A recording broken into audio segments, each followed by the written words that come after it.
সময় দেন, পুরো দেশের শিক্ষা সিস্টেম চেঞ্জ করে দেবো ইনশাআল্লাহ।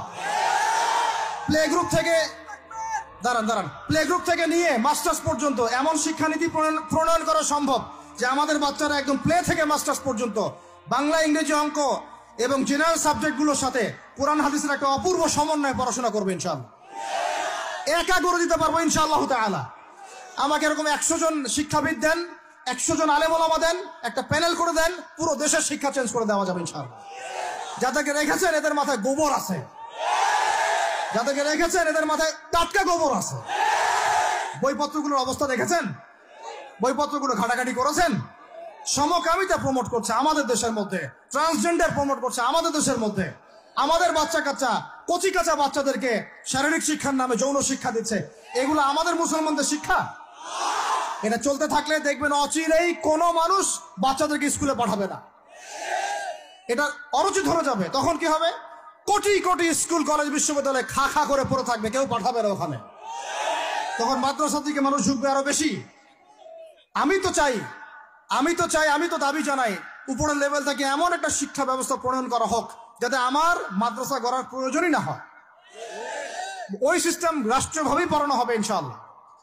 আপনি মালয়েশিয়ার দিকে তাকিয়ে দেখেন, আপনি এই যে ওয়েস্টার্ন কান্ট্রির মধ্যে অনেক কান্ট্রি আছে, অস্ট্রেলিয়ার মতো জায়গাতে আছে, ব্রিটেনের মতো জায়গাতে আছে, কোন কোন ক্ষেত্রে আপনি লেবাননকে দেখেন, ইয়েমেনকে দেখেন, জর্ডানকে দেখেন, কাতারকে দেখেন, সৌদি আরবিয়াকে দেখেন, অনেক কান্ট্রি আছে। ভালো কাজের তো প্রশংসা করতে দোষ নাই, দোষ আছে? এমনকি অনেক পশ্চিমা কান্ট্রিতেও একদম উপর লেভেল থেকে ইসলামিক সিলেবাস প্রণয়ন করা হয়েছে। তার মানে এমন না যে তারা সায়েন্সকে গুরুত্ব দেয় নাই, ম্যাথকে গুরুত্ব দেয় নাই, ফিজিক্স পড়ায় নাই, অ্যাস্ট্রোফিজিক্স পড়ায় নাই, ইকোনমিক্স পড়ায় নাই। বিষয়টা এমন না, তারা ফিলসফি পর্যন্ত পড়িয়েছে। ঘাটাঘাটি করেন, অনলাইনে সব মজুদ আছে। এমন শিক্ষানীতি প্রণয়ন করা সম্ভব একদম প্লে থেকে নিয়ে মাস্টার্স পর্যন্ত। আমার ছেলে ইমামতিও করবে, এদিকে বিমানও উড়াবে ইনশাআল্লাহ। আমার মেয়ে ডাক্তারও হবে, এদিকে দেখবেন হাফেজাও হবে ইনশাআল্লাহ। একজন মুফতি সাহেব, তিনি ফতোয়াও দিবেন, একই সাথে বিশ্ব অর্থনীতি সম্পর্ক জানবেন ইনশাআল্লাহ। একজন আর্মি অফিসার, তিনি যেমন সামরিক ক্ষেত্রে লিডার হবেন, তেমনি দেখবেন ফিকহের কিতাব মোতালা করে ফতোয়া দিতে পারছেন ইনশাআল্লাহ। এই যুগটা এটা কোনো মানে স্বপ্নের যুগ নয়, এই যুগটা ছিল এক সময়। বেশি দিন দূরে যেতে হবে না, আপনি 200, 300, 400 বছর পিছনে যান, দেখবেন মুসলমানরা এমন সোনালী যুগ পার করে আসছে। অতএব এগুলো কোনো গাল গল্প করছি না আমি, এগুলো বাস্তবে রূপান্তরিত করা অবশ্যই সম্ভব, আর হাক সম্ভব, যদি এরকম কিছু মানুষের মধ্যে উদ্দীপনা থাকে, একটা সৎ সাহস থাকে, আমাদের উপর থেকে যদি একটা সহযোগিতা আসে এবং আমাদের মতো যারা ইয়াং তাদেরকে যদি মূল্যায়ন করা হয়, ইনশাল্লাহ দেখবেন বাংলার জমিন পরিবর্তন হয়ে গেছে। এই পরিবর্তন হলে দেশের জন্য কোনো খারাপের কিছু নাই, রাষ্ট্র পিছিয়ে যাবে না, রাষ্ট্র আরো এগিয়ে যাবে ইনশাআল্লাহ তাআলা। আরো ব্যাপার আছে, আপনি মালয়েশিয়ার একটা ক্লাস 10-এর বাচ্চার দিকে তাকান।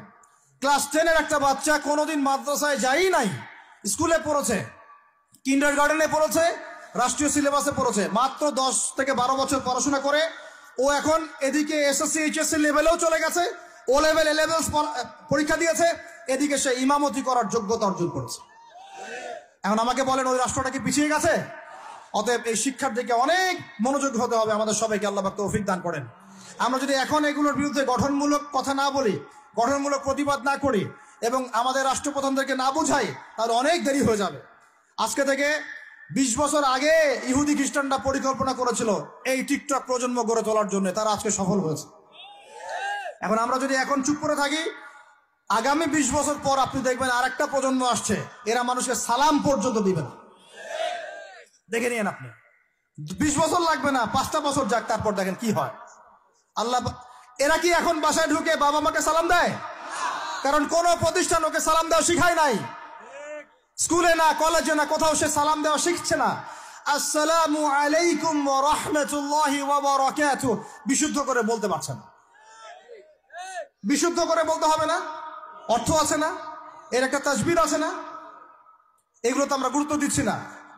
এমন প্রজন্ম গড়ে উঠেছে অলরেডি যারা এখন পিতা মাতাকে সালাম দেয় না, পিতার সাথে ঝগড়া করে, মায়ের সাথে, মায়ের গায়ে হাত তুলে, সম্পত্তির জন্য মাকে হত্যা করে, সম্পত্তির জন্য বাবার গায়ে হাত তোলে।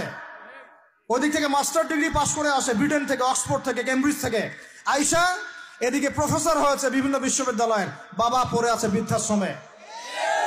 কতগুলো এক্সাম্পল নেবেন, এগুলো আমি কি গাল গল্প করছি? আমি কোনো গাল গল্প করতে এখানে আসি নাই, এগুলো বাস্তবতা।